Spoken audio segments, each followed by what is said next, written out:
everybody, and welcome to Pep Talks with the Bitter Buddha. That's me, Eddie Pepitone, and this is my voice that is now letting you know that you are not just listening to some piece of shit or some guy trying too hard. Okay, real quick, London. I'm at the Soho Theatre in London starting next week, May 12th to 24th. And I got to tell you, the anxiety that just pops me up now. It's 6 in the morning, and I usually get up at around 9. It just pops me up at 6 in the morning going, I am going to die. And that's how I feel whenever I'm going on a long trip, leaving my 2 dogs and my wife, leaving Charlotte, Basil, and Karen. I don't even mention the cats anymore because they've become second tier. Anyway, I'm going to be in London May 12th and 24th. Tickets are going completely mediocrely, so please get that. You know, I'm a big name. By the way, I don't understand it. I'm a big name among, 30 to 40 people who are depressed in an institution on the coast of Eddie City. Then I will be at Just for Laughs Festival, July 22nd through 24th. I'm doing a lot of shows there. I'm going to be on New Faces. I'm 56, and I'm going to be on New Faces. And let me tell you what I'm going to do for New Faces. I am going to actually get a new face. I'm going to wrap my face in gauze, come out and unveil the gauze, and I'm just going to have like a broken face. It's going to be like a weird superhero. And ticket links are available on eddiepepitone.com. And all I can say about eddiepepitone.com is God help that website. Just God help. If there is a God, please help it in some way. Because anyway, just go to that website and just look at it with compassion. And now let's get to I actually have 2 guests. The main guest is, and I say this with all due respect to the tertiary guest. You know your place. You know your place, B-team. George Gobel of podcasts. There you go. Here. Yeah, my main guest this week is a raconteur. I was told to say you were a raconteur. An amazing, and and I don't want to get too fawning, because this will make him uncomfortable and it'll make me ingenuine. But an amazing raconteur, actor, and author. Now, there is a triple threat. But you are getting into Nathan Lane territory, who I saw on Letterman. This is Patton Oswalt, by the way. He was on the other night. That's right. It's Patton Oswalt and his new book, Silver Screen Fiend, Learning About Life from an Addiction to Film, is available now on Amazon. Please welcome Patton Oswalt, and the other guy is his brother, Matt Oswalt. Yeah. Who created Pudding, a cult hit that still gets thousands and thousands of what they call passerby looks. Yeah. And YouTube money, the YouTube money for something like that, the checks, what you're kind of living pretty well off of that right now. Oh, yeah. I've been looking at property in Malibu and Pacific Palisades based off my YouTube revenue checks. He's been able to work up to the smart choices frozen dinners as opposed to the lean cuisines. So he's in the smart choices. By the way, can I immediately say that one of the things that separates me and you as stand-up and success-wise is that you and this is just a gift, and also for me, just a tremendous failing. No, I'll say charm. No, I have a rageful, hurt charm. Yes, you do. You do. Mine is the charm of the dispossessed. Like, a lot of people who are wandering the streets will be like, yes, I relate to this fella. Or people on the periphery. Yeah. But what I love about you, Patton, seriously, is the way that you just pull out, and you did it right there, smart choice as opposed to lean cuisine. That to me is a stretch, and I don't have the concentration. No, I know it's an easy, but it seems that you just know a little bit about everything. Do you agree? Well, it's not that I know a little bit about everything. You got to be on the mic a little bit, no matter how many movies you've been in. I tried to lean back. And you don't get comfortable. Yeah, you got to sit. hunch forward. It's like a mission control. We're hurtling out of orbit. Please acknowledge this transmission. I'm about to answer Eddie's question. Please acknowledge. Hit your speaker mic twice. If it's not that I know a lot about anything. It's just that we are so assaulted all of the time by I don't retain it. Product name. I wish I couldn't retain. I wish it would slip away, but it doesn't. It for some reason, the rhythm of it really. I always responded really well to. If I ever had to learn something in school, I would do it as a song. Like Schoolhouse Rock, it really helped me memorize things. So because it's always jingles and trust By me, the way, I think that would be very funny if it was like theoretical physics. And you were learning it by songs. And the Bogue-Higson particle, it exists in a vacuum, like really technical. Let's start in the core of the atom. Let's go from micro to macro. Here All in we Stephen go. Hawking's voice, you know? Galileo was insane, but let's not go into that territory. But I didn't even realize this. I'm writing something with a friend of mine, and he hired they're called naming services, and these are companies, and they use psychology and they combine psychology and I guess English degrees to create names for things that almost form a little mini jingle in the name itself, and it sticks in your head forever. Wow. Like, give me an example. Gosh. So they create names for things. I mean, just the name of. Think of the name of any like a candy bar, like Kit Kat. Kit Kat. That is almost a sound. Kit Kat. And it's also They create a jingle so you'll remember it. So it stays in your head. The name itself is almost a jingle. The way the sounds work. Right. Kit Kat. Yeah. That just stays with you, or right. It stayed very, with very, me. Yeah, you can't. No, I mean as dietary. When I see a Kit Kat, it's Pavlovian. When I see a Kit Kat, I go, "You son of a bitch!" And it almost sounds like the sound of somebody taking a crunch out of a delicious chocolate bar, a little Kit Kat. Like, okay, you just remember that stuff. And so, do you respect marketing? No. Good. It depends because there's a lot of times where I wish some of the because there's that phrase, don't smell it, sell it. When people work in marketing, don't smell. In other words, this thing might be awful, but our job is to sell it. And that to me is what's wrong with the whole corporate culture.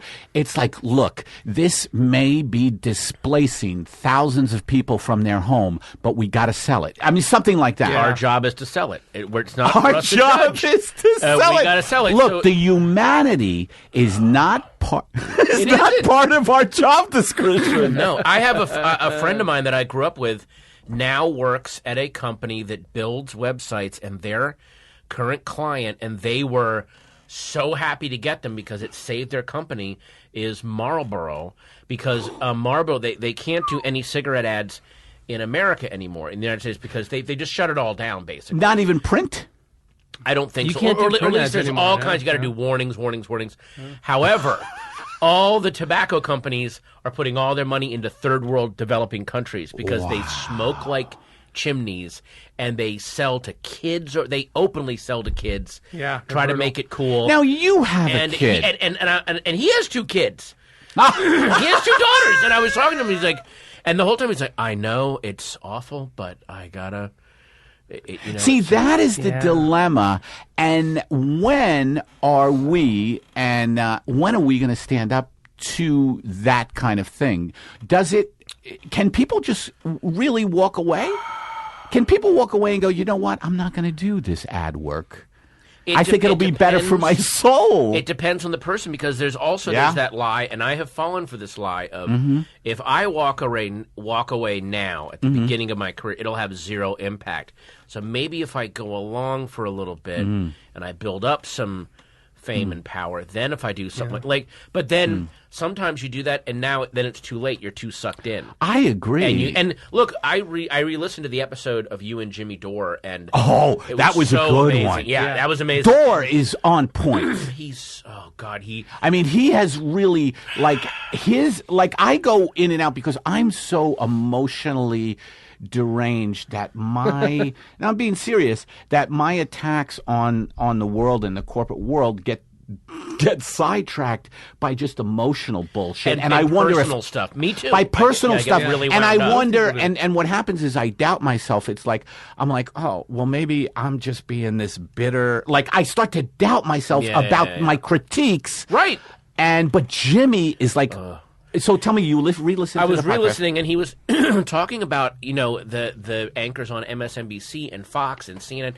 It's all it's a wrestling match. They act like, oh, we're the liberal side and we're the conservative side. It is all completely amoral. It is simply based on ratings, and I think one of the biggest examples was the guy who was that reporter who got Meet the Press and then he lost Meet the Press.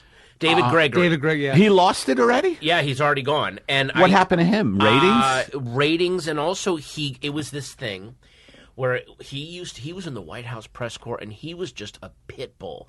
He would go after these people. He was amazing. So and he then was the minute kind of the minute he got a national TV show, and I call it you can tell the first time that they were allowed to fly first class, and some people. By the way, I love first class. I love first class. But he's like, some people see the honey trap that it is, and other people go, I am not going back. I will do anything to stop from going back to coach. And they throw out all of they take their fangs out, basically. And it was just became, and we lost it.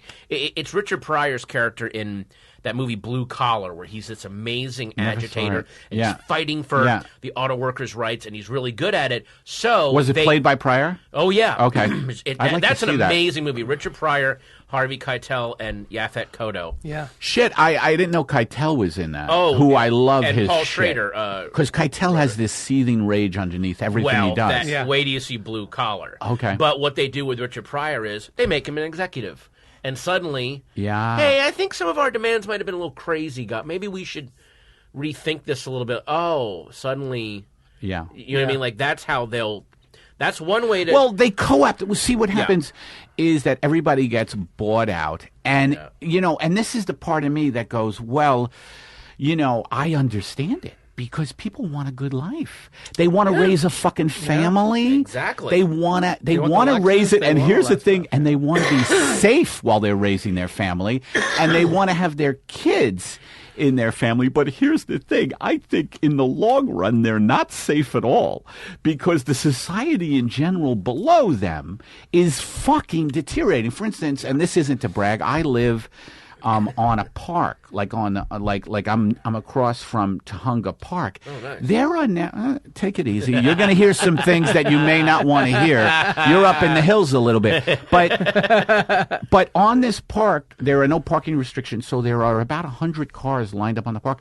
30 of them, at least 30 of them, have people living in their cars, and that's the type of world. And people don't see it. They don't want to see it. Yeah. I don't want to see it. Well, I'm out there with my wife and dogs. Not to brag, I have that kind of lifestyle. I'm out there with my wife and dogs, and who's the big advocate for the indigent and the poor, I get scared of them because I'm like, are they going to hurt my wife? Yeah. Most of them are not. They are going to hurt me. Well, there's a great saying. Well, you have more meat on you. You're clearly that. It's carbs. I quit meat. Good flank steak on you. No, it's carbs. But it's good protein and sugars. That's what they need. Your life is very lean. There's not a lot to. Very true. There was a saying. Oscar Wilde. He toured America, and they asked him, "Why are Americans so violent?" And he said, and it sounds like a joke at first. He said, "Oh, because you guys have such ugly wallpaper. That's why you're so violent." Ha ha ha. It's funny. But what he was really saying is, if you surround people with ugliness, it can warp them mentally. And, so when you see these people, why are people in the, excuse me, first it always starts off with these idiots going, blacks in the inner city, they're so violent, they go right to violence, blah, blah, blah. And then these white industrial cities began to crumble, our manufacturing base, and suddenly... Because they take it overseas. Yeah, but lo and behold, suddenly white people in poor areas get really violent and turn to... Who could have imagined? Absolutely. If you surround people also, with... drug addiction goes across the board. Exactly. But what I'm saying is if you surround people with just ugliness, with concrete, Yeah. brutalist architecture and Yeah. just garbage everywhere. Cigarette, it alcohol just ads turns on, their billboards. It's just it literally changes their personalities. They're just angry all the time. Right. You know, it makes them pissed off. And people that can live in these gated communities and can afford to pay someone to make their visual surroundings look good. Mm-hmm. They're It's the a ones big that are thing. like, why are people, poor people, so violent? Try live in a poor neighborhood for a week and see what your mood and see how you feel psychologically at the end of it. Absolutely. You will be a different person. It is an Absolutely. assault. You know And what that I'm is- always amazed at is in poor neighborhoods, just the tremendous amount of strength and hope and goodness that comes from people. Well, that's where you see where the really the kind of the elevated examples of the species actually are in those neighborhoods where they are under constant assault, artificial light, And they transcend it. Yeah, no real darkness at night, no real sunlight during the day because of the shadows of the building. So everything is thrown off. By the way, and they rise above it. You're basically describing a lot of industrialization. Oh my God! You know what I mean? And have you felt it? Have you felt it?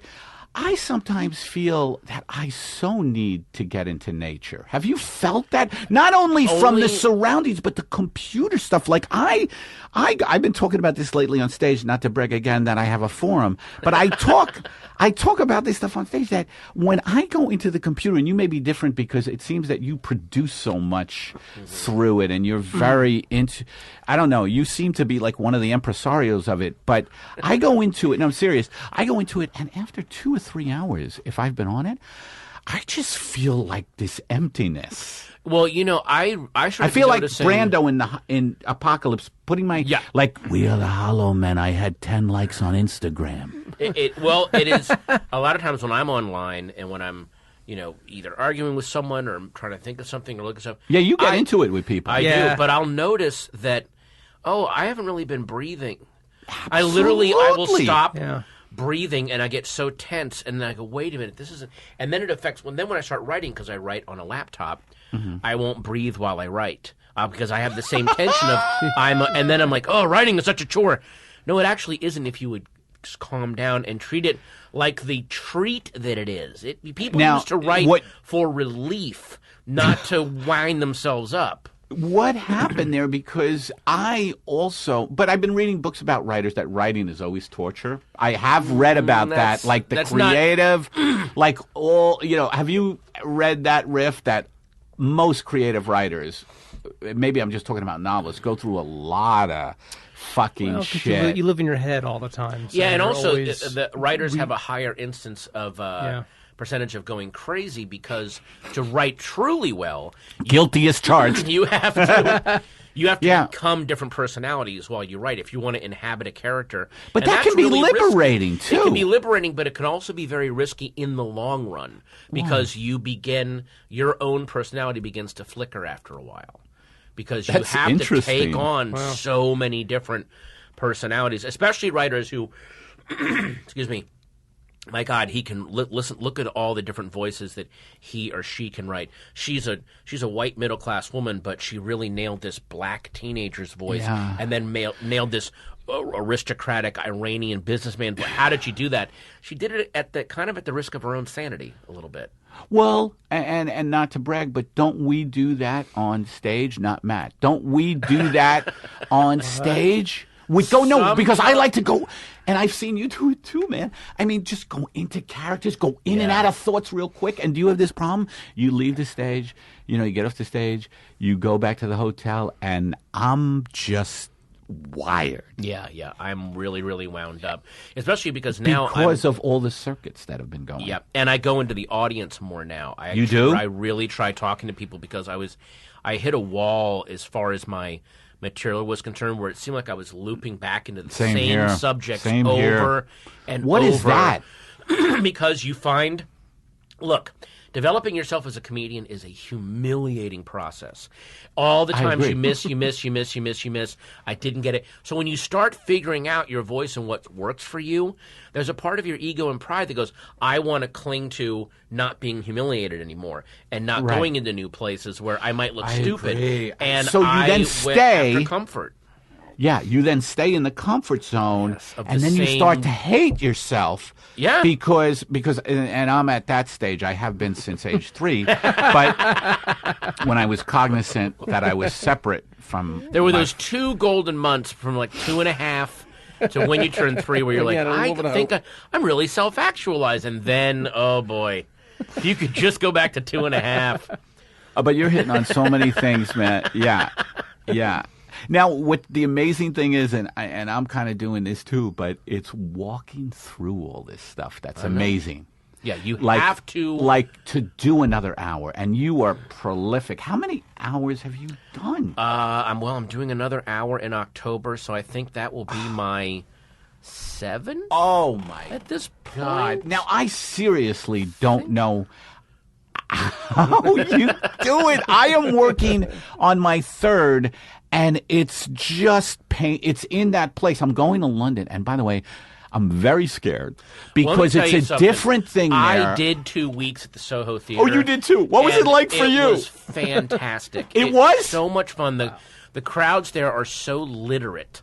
Even they just have a not even in terms of intelligence, just in terms of trying to be aware of the because they live in a much older country than we do, and they have been humbled and then came out by the other bombings side. and But not by what's weird about they went UK, through World War II, man. World War not I? just World War II. They saw the collapse of their empire basically with the True. with they lost. We have India, not seen ours yet. We have. Well, we It's were so in the middle of it. God, there's something.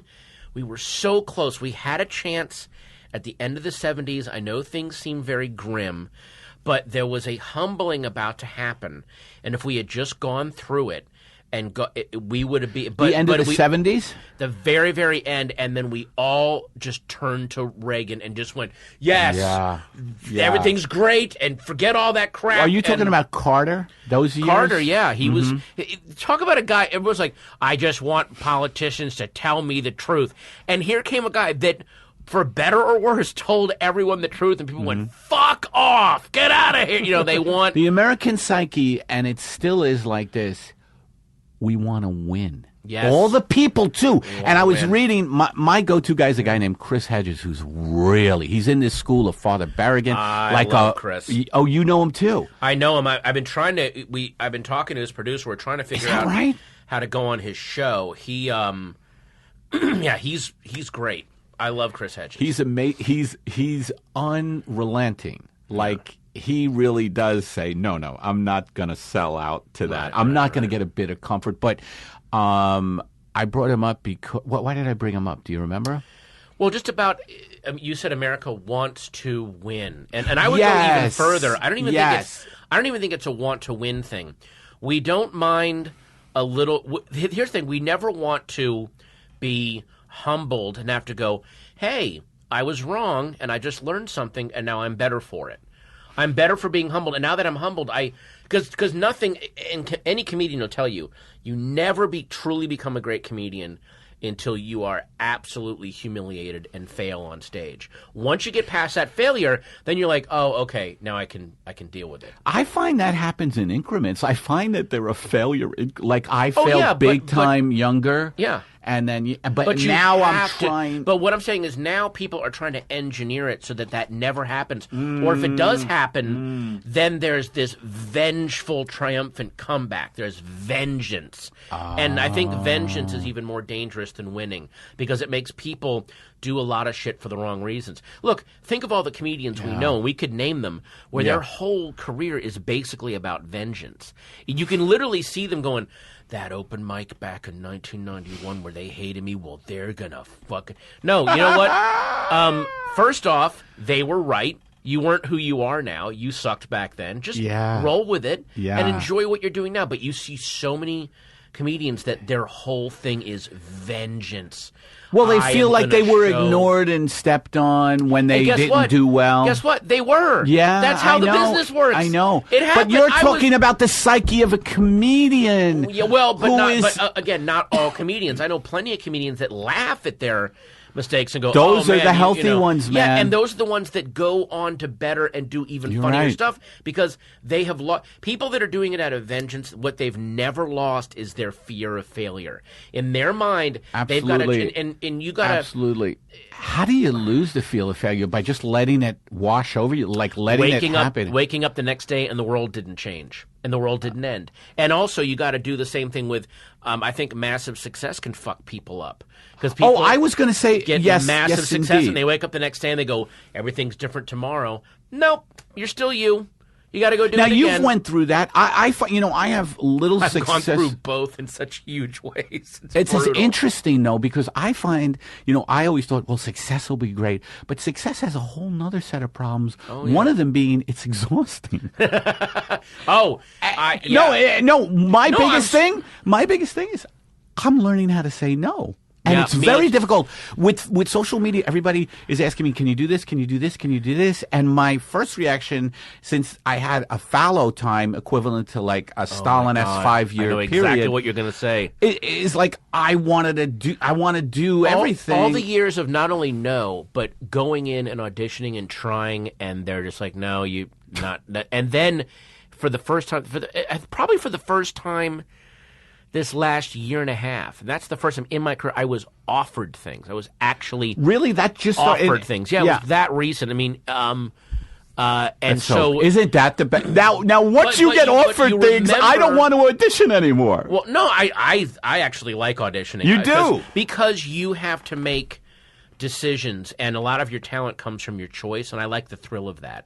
I have no problem auditioning, but I'm not saying I'm offered everything. No, I know. But I'm saying that the first thing that you do when you get offered something is you remember the years of nothing, and you just go, yes, Yeah. absolutely, I don't care what it is, yes, And yes, then yes. I'm overextended, and then I'm anxious, and then I'm sick. That's exactly no. I'm serious. That's exactly what happened. I got physically sick this last time doing the combination of promoting my book, flying back to Baltimore to do Veep. Is this flying recently? back here to do Justified.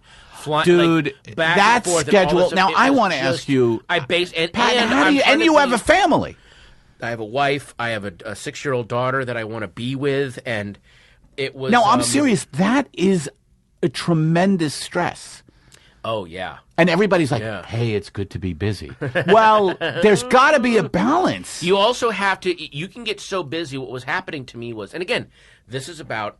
Oh my God! I totally failed at something. I failed at juggling all this stuff. I hit a wall and I screwed some things up, and I just couldn't do it. What And- happened? Did you have to not do some things? Yeah, I had to either not do some things, and a couple things I think I ended up doing, but I did them very badly. And like I that did them at hurts. half That speed, hurts. and I feel like crap. And I also did some stuff where I wasn't there for a thing with my daughter or a thing that my wife needed because I had said yes. That's to a some lot to go through. Self-aggrandizing, egotistical bullshit. But again, seeing the frustration that caused in people that I care about, and then seeing the disgust that it brought up in me, I'm glad for that because I can remember that now, and now I'm able to say no a lot easier. Boy, it really is a really trial by fire process where you have to go through the fire to then go, well, I don't need to do this. Well, can I tell you something else? This is really interesting. My wife is a true crime witer, and she's I know, writing. I love that. Yeah, I love that. And she's writing this massive. I just think book. it's so funny that she's obsessed with murder. It's a funny thing. Yeah, and obsessed with solving them, like talks to Just police. now, does that scare you a little? Like, honey, this guy isn't coming over. Yeah, Is he like that's- a 3-time serial killer? Hi, Patton. It's Frank Johnson. I killed 3 families in Kansas City. Are you the in cold blood guy? No, the different part of Kansas City. First off, very much respect for your wife's work, but I'm going to have to skin her and make her into an overcoat. Because I got, Could you just hold on? I'm on the line with Justified. You can't even deal with that threat to your wife. Yeah, can you just 2 seconds? Let me get rid of Timothy Oliphant on the other line. Who, by the way, is an angel, an absolute angel. You want me to say hi for you? Yeah. Okay. Tell him I'm gonna kill him and his family. Dude, you gotta absolutely. But watch Deadwood first. I agree with that, by the way. Jesus. But she said, look, I need, and I really understood this. She goes, I need time of, I just need unbroken concentration until I turn this book in, which will be in July. And so I just need you not to do. I'm just asking this, and this is all the years not that to she do was, what? Oh, so you need to take care of the kid. Yeah. You need to take care of the kid. And just have her so that all the days are unbroken. Right. Basically. Right. Unbroken. Too heavy-handed a movie, but go ahead. Well.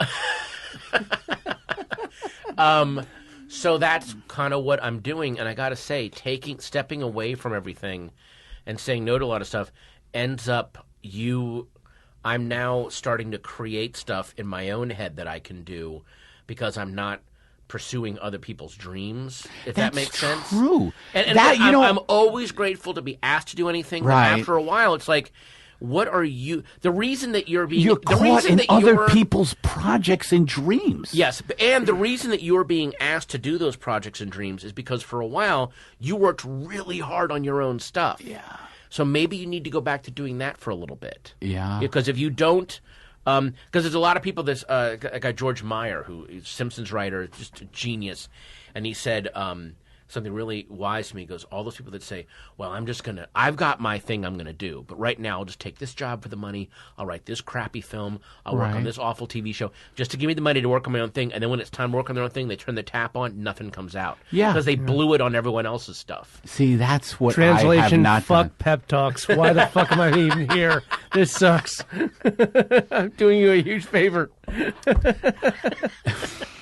No, this is good because this is therapeutic. Is what I'm saying. Goodbye. No, that's what I try to make pep talks. It's like this is going to fill you because it's talking about the important stuff, and I don't think we talk about the important stuff enough. By the way, this is also what's really sad is one of the biggest helps that I had coming up was sitting down and talking to my comedian friends when I would get into these jams. But now they all have podcasts, so it's like I got to book myself on their podcast to get a talk. Yeah. Well, you talk to comedian friends without podcasts too. I would hope. But would be funny if every time you had to talk to Brian Posehn. But there is. Let me just get this hooked up, Patton. Yeah, I know. Some days I feel like, hey man, I'm really was having some really suicidal thoughts last night. Can you get to the Earwolf Studios in an hour? I can have the guys down there. We'll do the on-air intervention. Can you tie it in with Steven Seagal's On Dangerous Ground? I'm going to jump off the Hollywood and Highland building. Let me get a camera down there. Be right there. It'll be a live streaming thing. Let me bring the puppets. So yeah, there was that kind of interesting. That was a little, but I mean, again, you have to just jump into things and do them wrong for a while. I mean, what I also realized was that is what's, and it's not going to stop me this year. This is the year that I start. I was always, I always wanted to make films, and okay, I got to start making short films. By the way, don't the years go by very quickly? Oh, well, we're in fucking May. I'm like, whoa. Yeah, I remember New Year. You know why they go by so quick? I never thought of this. My wife pointed this out. Because as you get older, there are less and less new experiences for you to go through. Like when you're young, everything's novelty. So a summer feels like it lasts forever. And when is Christmas going to come? Oh my God. And now it's the same stuff. But because you also as an adult, to be a successful adult, you got to do the same stuff over and over again. And why is that? Because you're meeting responsibilities. Exactly. So that's why. By the way, that's pissing me off. Is it fucking December? What the? Oh my God! It's not only is it fucking December, but I got a shitload of things to buy now. Yeah, exactly. Yeah. You know what I mean? But yeah, so there's that. Going back to the humiliation and vengeances, when I start making some of them are going to be really shitty, and some of them I'm going to have to get a lot of people together, and I'm going to make the wrong decisions and waste people's time, and I got to be an idiot for a while. When you're the guy making the movie, you don't get to be the cool one. cracking jokes and what you got to be like, okay, guys, can we? And a lot of people. Are you making a movie, your own movie now? I'm going to start making some. There's some short ones I'm going to make, and nice. then I have. You're building up to doing yes. your own thing.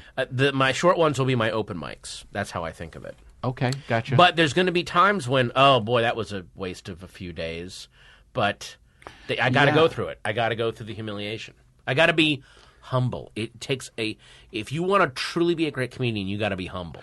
Have you and you got to be great at anything. Got to be humble. This may be a naive question, but have you gone through a lot of humiliation on stage? Oh God, yeah. Not only it's stage, encouraging to hear you write about someone of your your stature. There's a big thing about in your book going to the Holy City Zoo, and that's a great section. I went to I was so not only was I humiliated on stage, which is bad enough, but I've been humiliated hanging out with comedian friends of mine where you're just not the funniest guy in the room. Absolutely. And you're not clicking, and you gotta. But there's something great about that. I fell in with the group that I fell in. They're all 10 times funnier than me, and it made me work harder to be funny so I could hang out with these awesome people. There's nothing, and I see so many comedians.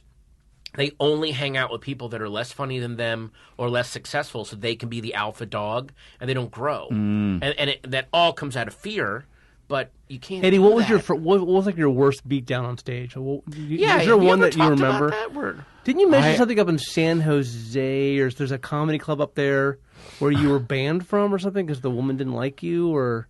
I don't remember. Okay, maybe I'm banned. I've been banned But from. do you have, like, by the a way, horrible I've been banned story? from 3 different comedy clubs: Harvey's in Portland, Rooster T. Feathers, and Rooster T. Feathers. I did, and that That's what I'm was thinking very of. Yeah, humbling. that's what I'm thinking of. Yeah. Rooster Just And the also- amount of people that would come in, they didn't really get me. You know, all that. Like the humbling that goes on is that I know I'm really, really funny, but sometimes in practice, when you're in a club that doesn't fit you or whatever, Right. your funniness turns into this. I don't know what it is. Yeah, and it makes you question what you're doing. Like, Absolutely. If this is a mainstream club and they're just maybe I shouldn't be doing what I'm. Exactly. I'm like, well, how come I can't? I shouldn't be. Seinfeld rings in my head for some reason. It's not the audience's fault. Have you ever heard him say that? Yeah. You know, That can it's fuck with your me. job to make them laugh. You know what I mean? For the most part, I actually do agree with it, but there are exceptions. Where I you're think like, so, You know too. what? I'm sorry. If you are.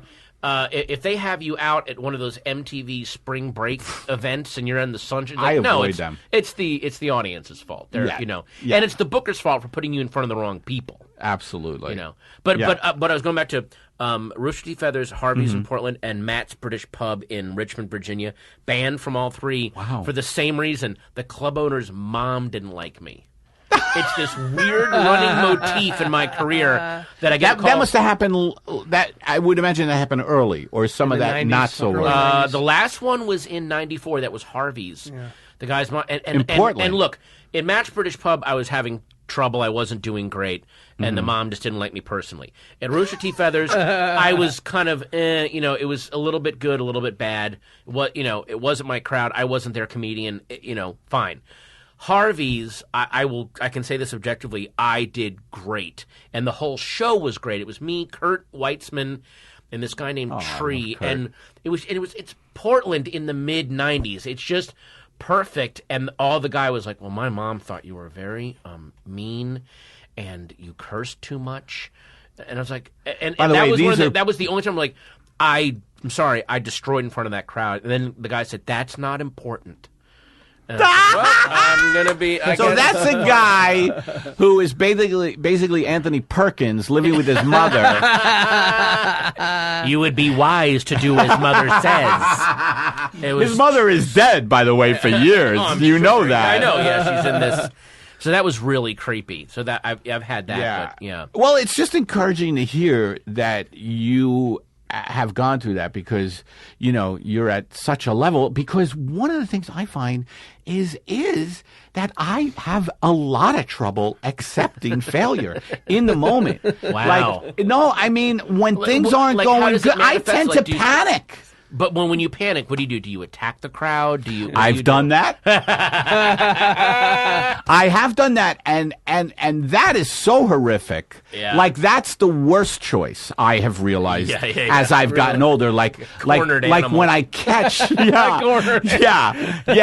sir. Let me tell you something about you. I can see that your legs are kind of deformed under there. Like just, it's horrible. But no, that's the worst choice. I remember. But it's just that losing, because what we do, and this is the fucking paradox of it, about going through failure, because what we do, I think, just takes so much confidence and bravado. Yeah. No, I mean, that's what we do. Yeah. It's all about being up there and going, I got something that you're going to want to hear. Exactly, yeah. It is so... So when that leaves us... Think of how humans communicate with each other, and then think of the form of stand-up comedy. It's so...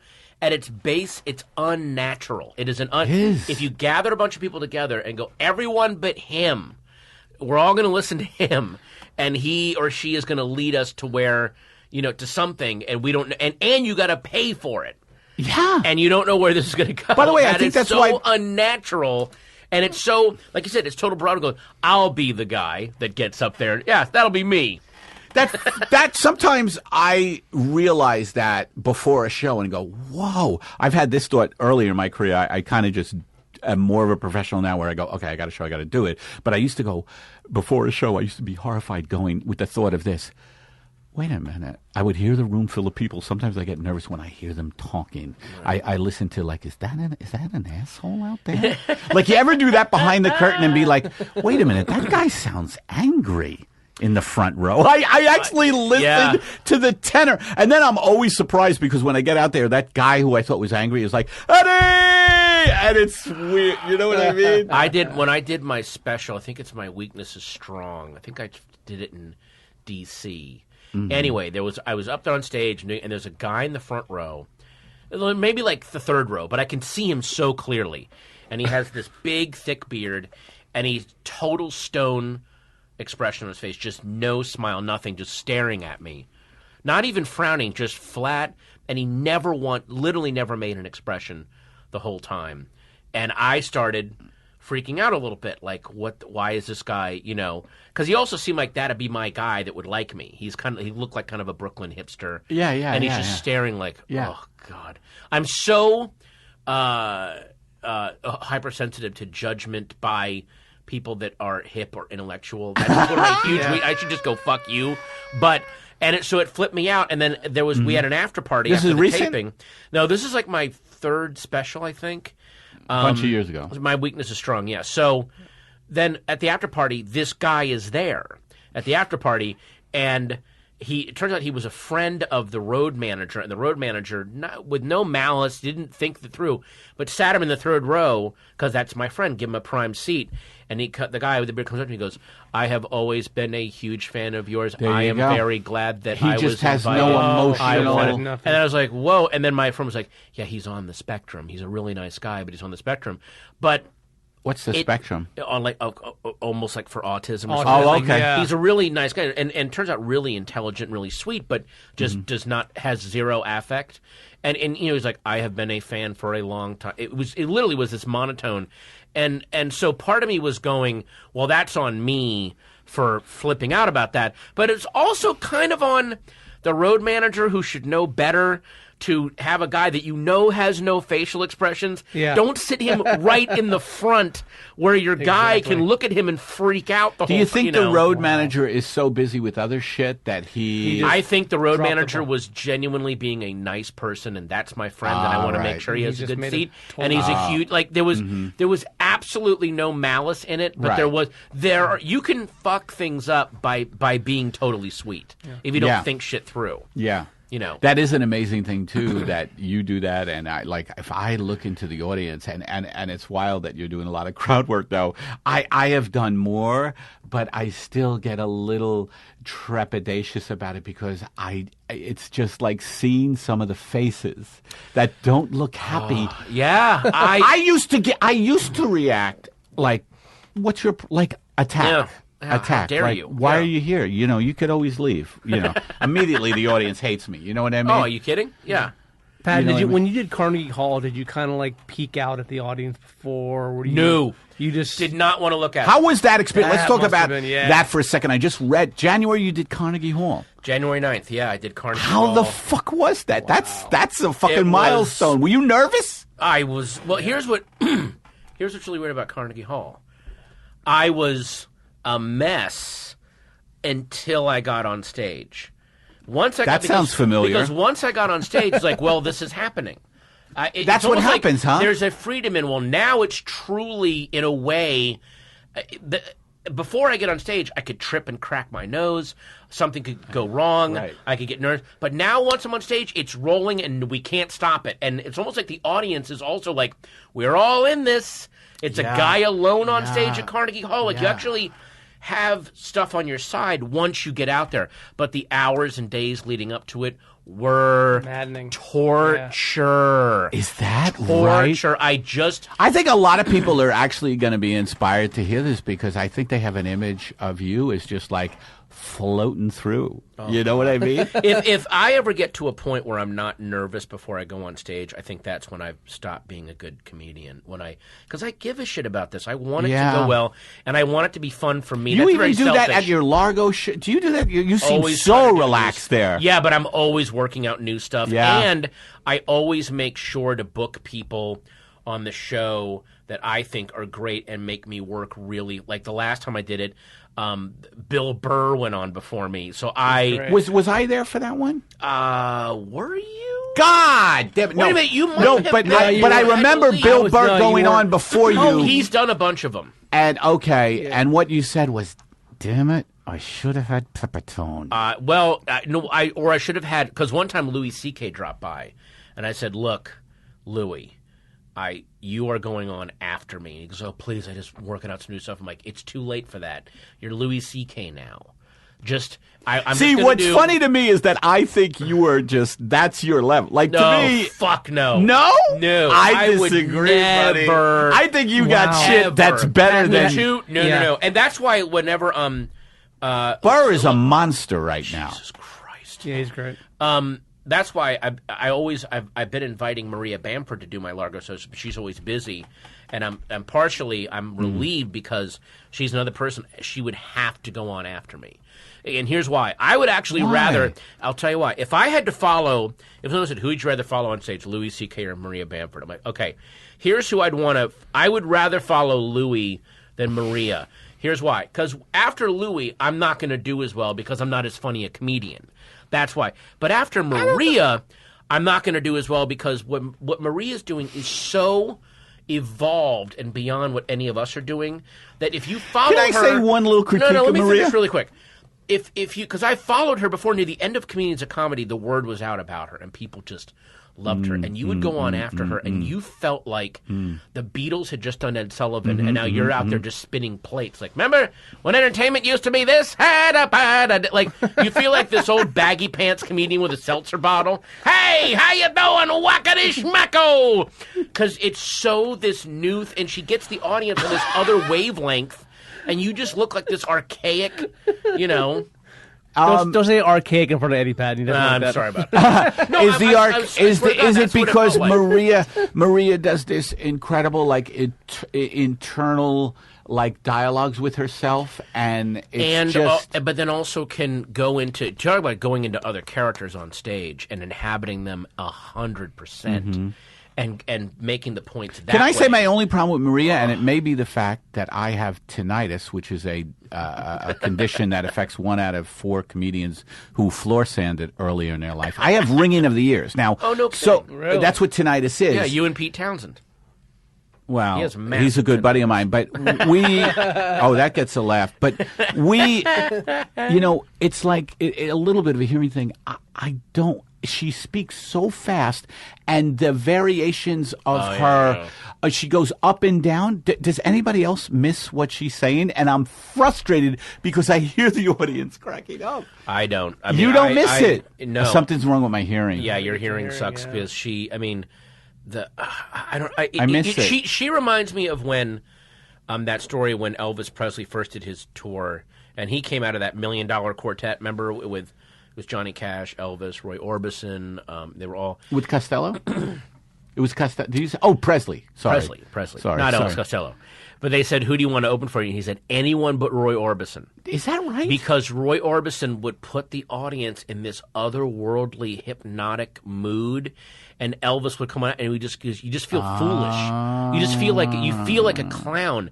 And after Maria's, like her comedy is just so. I just there's no other comedian I know working. Maybe Brian Regan's up there, Dave Attell, Louis, Bill Burr right now. Where other comedians watch them and just go, I've got to write, but what the fuck is happening? Like, it's just this other level. It's just this other level that you're looking at, you know?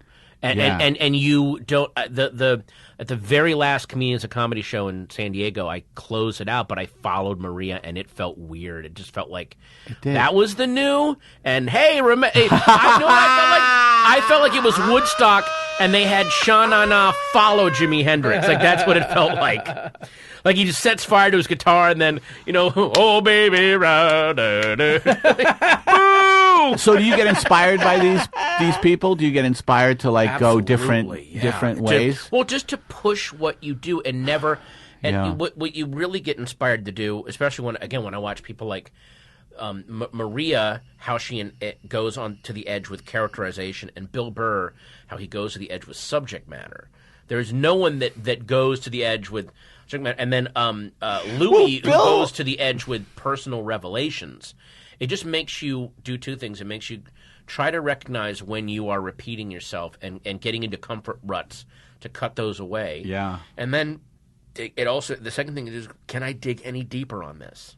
Yeah. Because Bill Burr, he does a whole bit where he's like, there is never a reason to hit a woman. He's like, never. Like, there's reasons. You just don't do it. I saw a bill at Largo with you. Again, I'm doing that. Again, people are going to hear that and go, "What the fuck?" I know. The way he does it is so brilliant. He's not so well. He's not advocating. And that's the thing. What he's doing is he's making fun of the and how the language is being misused. That's the thing about all the PC people who like put the clamps on, or like, this guy said this, and he should. What the fuck? He shouldn't be in our society. Right. But you have to fucking you have to know what is going on, because I remember Bill, and this killed me, and it also inspired me because I'm like, oh wow, I'm afraid to do these things. Right. I'm afraid to offend, people. I'm afraid to like step out of some kind of moral, towing the line morally. I should be a good person. Because Bill did this thing, I don't know if you remember, but Ray Rice was caught punching his fucking girlfriend. Yeah. And Burr, and it was all this about domestic violence in football. And he said, let me tell you something. He was at Largo. He goes, let me tell you something. They're talking about taking away our football. Now, if you think you're getting hit now, it's going to get a lot worse if you take away our football. And you see, here's the thing about that. You know that Burr doesn't really mean that. No. He's making a hilarious, but there's a point to it. There's a truth to it. Because that's how you wake people up. Yeah. And I think, especially now, that the extreme. I'm not anti-PC. I'm anti the extremes of anything. Yeah. I'm not anti-conservatism, but I'm anti-Tea Party with their crazy litmus test. I'm not anti-progressivism or liberalism, but I'm anti the extremes of PC that just want everything out of context, because that ruins what's a good movement. And I think that goes back to that vengeance thing, where it's not enough to, I'm offended. Okay, I understand that. It doesn't mean anything, but you can be offended all you want. But now I'm going to take you down. I want that person to suffer because I'm offended. It's like, oh, you don't get to have that. Hey, I'm offended by Rush Limbaugh every time I hear him open his mouth. He needs to be off the air. No, he gets to be on the air, and I kind of want him where he is. I want to be able to hear that stuff. You do? And go, because I can't watch Fox News. I can't watch it. I don't watch it either, but what I'm saying is, whenever I read an article about, some god-awful thing that he said, and then people go, and he needs to lose his advertising and blah, blah, blah. I'm like, I would rather the horrible racist be out in the open so we can see them. I don't want them to find more and more clever ways to disguise their hatred. What happened to Glenn Beck? Where is he disguising his hatred? Well, he bought this giant network of his own online, and now gets to pretend to be this bullshit First Amendment warrior. When really what he just was going crazy. They wrap themselves in these causes that have nothing to do with. I want them out in the open too for another reason, and I call it the uncle at Thanksgiving reason, where Rush Limbaugh. If you notice the way the country has acted towards, and I went through the same arc with Rush Limbaugh, because I went through the same arc with Rush Limbaugh as I went with my uncle, Uncle Mike. Remember Uncle Mike? Of course. So when I was a little kid, and I knew him better, I loved him. He was funny. He would say funny jokes. He had this great. Then I got into high school and I got a little more aware, and I was like, this guy might be a little bit of a racist sometimes. I don't know about this dude. Then in college, when I was really radical, I would get into screaming matches with him at Thanksgiving. I was just so angry at him. Yeah. You racist piece of shit. Yeah. And now I'm like, hey, Uncle Mike, what do you think of the Baltimore stuff? Because I'm amused by him now. You just want to hear it, yeah. And I want to see what he's saying. You're not in that college You just wind him stage. up. No, which makes him by the way, how do you there get was, out of there that was nothing stage? By growing older and realizing realizing that these people are speaking from fear and ignorance rather than from power. And I know people go, Rush Limbaugh has 4 million viewers or listeners, none of whom can really do anything. He hasn't influenced anything. And what I love is that the way that you see that the country has evolved is the way that they treated Rush Limbaugh's comments about Michael Sam. Remember the openly gay football player and then got drafted? I forget. I remember that. Michael Sam got drafted and kissed his boyfriend on TV when he got... And, of course, the next day, Rush Limbaugh said all this hateful shit. And but the progressive media's reaction was, yeah, that's what he does. He's just this fat idiot who, like... So let him hang himself? Is that what you're saying? Not only that, just go, oh yeah, just diffused him. No, yeah, don't get so angry about it. That must not even don't get so angry about it. Just how terrifying must that have been for Rush Limbaugh to see the people that usually are screeching for his head just go, oh, fucking idiot. Absolutely. That is what's terrifying. Is when people just go, of course, that's what you say.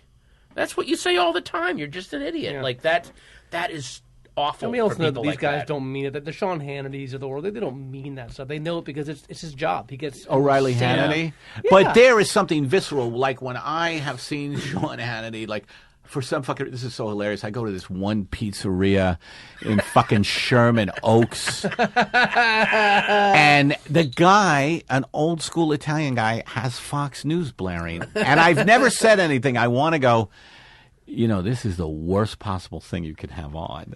But I just wind up watching it in that kind of divorced state, like the little aloof state. But there's something visceral about Hannity where I just want to punch him in his fucking mouth. Because you know why? Because he's a dumb guy that has learned how to do that dismissive, smart professorial way of talking. But what he's saying is really dumb. Yeah. And she just want to go, no, what you're... It'd be like... It reminds me... What's that character that Zach Galifianakis does, the pretentious illiterate? Which is I told you, I don't know how to read. like he's condescending to you. And also the fact that he's always holding that fucking pen in his hand. Like, you're not what are you doing? You're not taking notes or right. You're just holding it because you're like, smart people, pen. I'll hold pen. Smart. But... there must be a couple of issues that really piss you off in the world. You got a kid.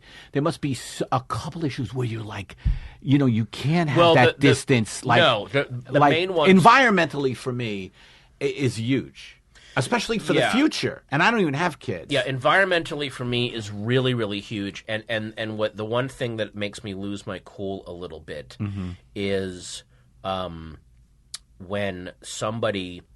I in a weird way, I'm not as offended when someone like Michelle Bachmann says she doesn't think that there's climate change, because I think she really is operating at the height of her intelligence, and she sincerely believes, even though it's wrong. What bothers me is when someone like a Newt Gingrich, who knows better, right, but he's saying, well, we don't really know, because he's protecting his own job. That to me is so fucking evil. And that, I think, needs to be called out. It's like, no, Yes. you know better, but you're just saying this because you're trying to appeal to your to people that pay your bills, you fucking asshole. Like, that drives me crazy. It's so sociopathic. And also, there is something, again, it's going to sound like I'm going into PC territory, but especially because, and by the way, this is very narcissistic for me to say because... Why? Because, I have a daughter. So this affects me and it affects her. Why didn't I have the empathy and imagination to see this beforehand? And I did think because kind of see it's this part of growth again, just like being a guess, comedian. but you'd like to think of yourself as a better person, and when you don't see it in action, sometimes True. you go, I do look back at who I was, and I just put on another channel. There are I never thought I'd be this person, but there are certain shows and ways of depicting not just girls and women, but like they depict the process of growing up sometimes in a really bad way, where it's about status and who looks the best and who can acquire the best stuff. And I even see this in kids shows, and that's something that I would like to try to peel away, and especially that's why I just think that a lot of the anti-gay rights stuff and this transphobic shit is just a mutated version of, can't you just be normal? This is what everyone else is doing, so you do that. You know what I mean? And that's just as dangerous if you're doing it with... The anti-gay stuff? Yeah. Is people saying, can't you just be normal? Well, it's a mutated way of going, but look at what the popular stuff is. Don't you want to, like, this is the majority, and this is... And it's a mutated version of how they sell products to kids. Like, don't you want the coolest new notebook? Don't you want the best new phone? Yeah. You don't want to be stuck with that shitty by the one. way, I just think it's horrific that they're selling to kids. No, I know. Well, that in itself is awful. That's Isn't why. It? And they start at fucking... What's the age? You would know better than me. Oh, they start immediately. And what's really insidious is, until kids are a certain age, I don't know what the cutoff is, they can't separate a commercial from the narrative that they're watching. They think the commercial is another part of the story. And if you notice, a lot of kids' commercials tell a mini story where in the story the victory comes from getting the product. Yes. Like, now things are better because we got this product. It's really insidious. So I try to either show her stuff that's on DVD or on Netflix where there's no commercials, or I just try to distract her with, hey, let's go build something. Yeah. Or let's go make something, or let's go, Is it working? Actually, sometimes it is. I mean, there is As a parent, I would fear that my kid is just going to get all this stuff because they're around other kids. I don't know how you can firewall that. But it just, sometimes you got to pick the kids they hang out with. Oh, wow. That's a lot of work, huh? But luckily, we're very lucky in that the friend she has, like, there's this girl that lives next door that does a lot of sewing and crafting. She's a teenager, but she makes clothing and stuff like that. Cool. So she'll come over for play dates, and she and is that Gandhi's kid? I think so. Yeah. She only wears stuff that she homespins. Eddie, do you call your dogs and cats your kids? Are you there yet? Are you? Why do I take shit for doing that? I got some shit about that the other day. And then I was like, and I'm the type of guy, if someone who I respect tells me, "Are you doing that?" Then I go, "Oof, maybe." Something's wrong but the way they sell to dogs now is really insidious. They just get them. That fucking a little chuck wagon. Yeah. No, but I thought what you were talking about is the dog stores, like they're over the top with like pampering them, like the opposite of what a dog is. A dog is a creature, an animal that runs in dirt, and all this shit is like put the little hat on him, and it's just the grooming is out of hand. There's nothing like being in West Hollywood and seeing a starving homeless guy in front of the Pampered Pooch bakery where they're making high-end biscuits, like $7.95 for a piece a dog. For a dog that would happily eat a turd. Like it's no. By the way, one time me and my wife, again, not to brag, marriage. Me and my wife went to Pasadena, and one of those gourmet dog shops brought home really expensive treats. So I didn't want any part of it. I'm like, come on, that was one day on a Yahoo. Yahoo is getting into shit. Don't. That was a day player rate for a Capri New Girl. Quickly, do you want to talk about? We're running out of time. Do you want to talk about your book at all? Well, I mean, I found it interesting. I was reading about it today. I haven't read it yet, but that you kind of realized that, wait a minute, maybe I shouldn't be that into these films. Maybe I should get into real life. And I'm telling you, if that was funny, and then we'll get to you with pudding, that was funny to me because, to me, movies I want away from my real life. Oh, wow. Like when I turn on, and one of the movies that was mentioned in this article I was reading with Rolling Stone was Ace in the Hole. Yes. And I loved Ace in the Hole. That's so good. Yeah. You know, Kirk Douglas and the black and white, and they take on some serious fucking issues about the media way back then. Way Really back ahead then. of Yeah, I time mean, in a it lot of was ways, the yeah. whole Who directed that?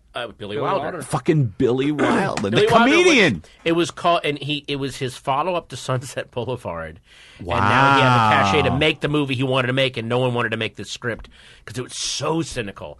And it's about, generating outrage for nothing, and it cost someone their life, basically. Right. And so it was called Ace in the Hole. It was also came out under the title The Big Carnival. That was another title? Another title. However, I like Big Carnival. Ace in the Hole did so badly that the slang for it around the studios was ass in the ringer. That's what they all called it. Wow. Because By the way, I always so picture bad. old Hollywood as not as cynical as us. Oh, it was. It was so much more cynical because you were just. They didn't have any of the PC shit up above their head. Paparazzi No. following you around, and it was you No, could not get away the with that. paparazzi worked for the studio. They said, "No, you will go and you will be photographed doing this." Wow. They told you they ran your life. Well, you have to was do terrifying. junkets too, right? Where you have to do Yeah, that. but at least with junkets, they don't show up the day before and go, here are 3 outfits, pick one, you got to wear this, Oh, they don't. say this script. You can kind of talk and try, and that's why Yeah. it's some of these junkets, Yeah. you see stars, like the Robert Downey Jr. thing, like, I'm not talking about that shit, goodbye, Yeah. You're allowed a little more autonomy. Yeah. But sometimes, I remember one of these junkets for Ratatouille, it was Did you Janine- run a lot of them for that? Oh, God, that was nonstop. That was your breakout, right? That was, Can you yeah, that was the describe that as first- your breakout? Oh, yeah. Yeah. Yeah, that was the That first, was amazing, like, by the hey, way. wow. That was such a good fucking movie. Well, it's Brad Bird and Pixar, Jesus. yeah. know. But I mean, I really lucked out. But I remember one time we're talking, it's Janine and I, and we're doing an interview with this, like, Christian Family Movie Network, and the Where? guy was it here in L.A.? It was in, I think it was in San Francisco, but it's like we sit in the same chair and they just bring people through. Yeah. Every 5 minutes, and now here's this guy now, and you just sit there and they just change the background and they all get their footage. And this guy was saying, in the movie, seems like the rat is sort of trying to seduce Janine's character, the woman. And I said, oh my God. No, not really. He was, he goes, well, I mean, he makes that guy kiss her. It feels like the rat really wants to.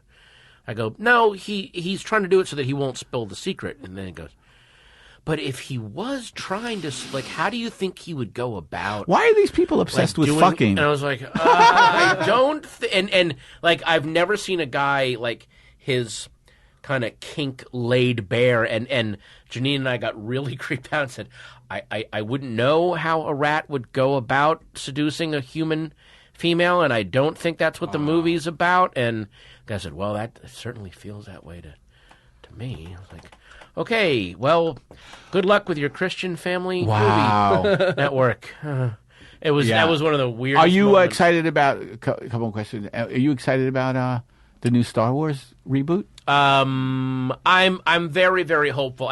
J.J. Abrams seems excited to be doing it. He did Star Trek great, didn't he? Yeah. So he he's really got good did. pedigree. Yes, he's got a good track record. The 2 movies the 3 movies I'm most excited for this summer. Let's hear it. Mad Max Fury Road. You are, huh? Holy shit, those trailers. The trailers are great. And 2 friends of mine have already seen it, and one of them, this guy Drew McQueenie, who writes at Hit Fix, Loves it? And he's not only did he love it, he goes, I don't think people are ready for this.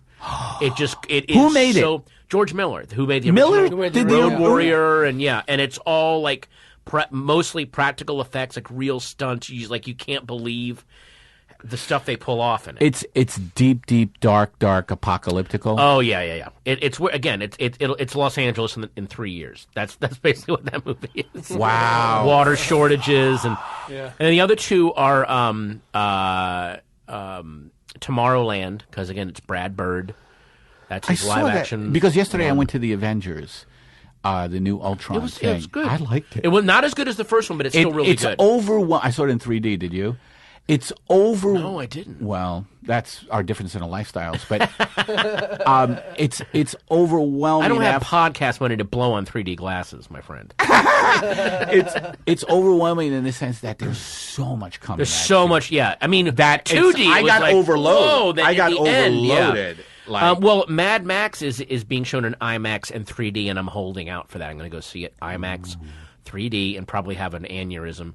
And then the third one is Trainwreck, Amy Schumer's new one that she wrote and stars in. Because so far, I don't know if you watch her sketch show. I haven't seen it. It is the most. Her and Key and Peele are just talk about constantly going to the edge. They just did a whole episode.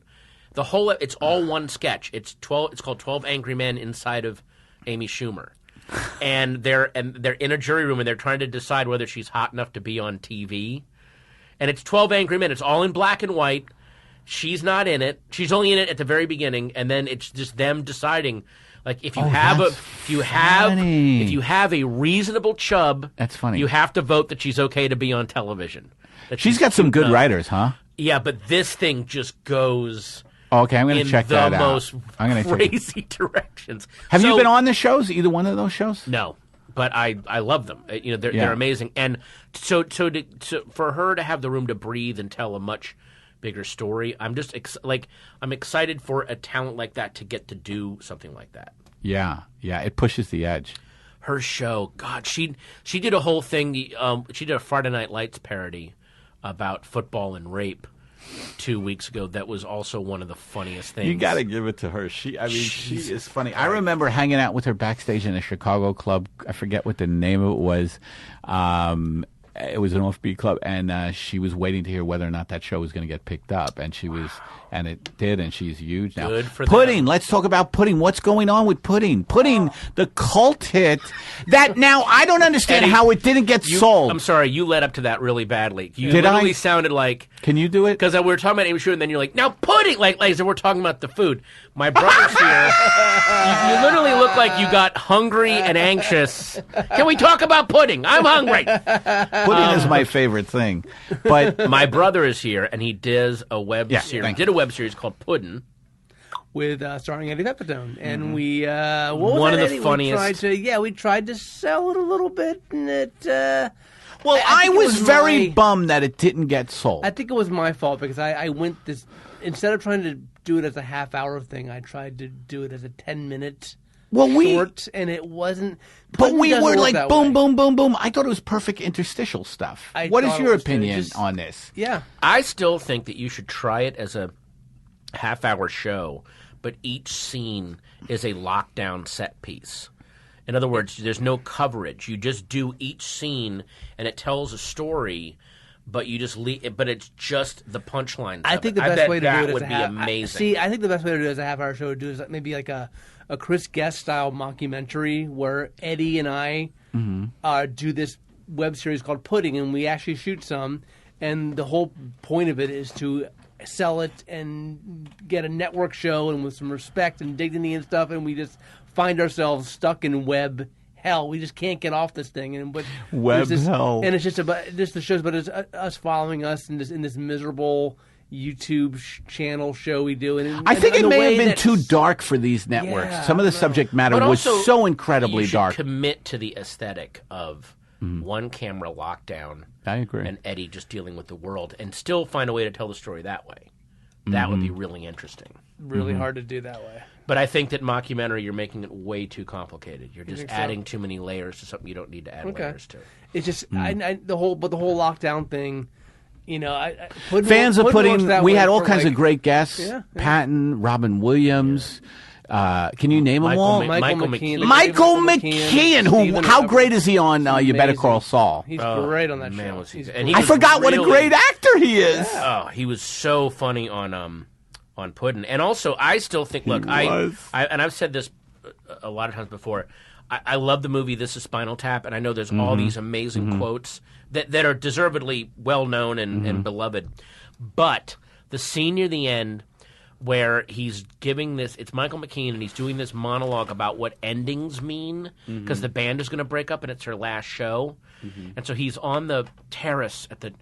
It is the most beautifully idiotic thing I've ever. Yeah. So it literally means nothing, and he's saying it with this like. Let me lay a little wisdom on you, and you got. It takes a couple times to watch it. That is the dumbest thing.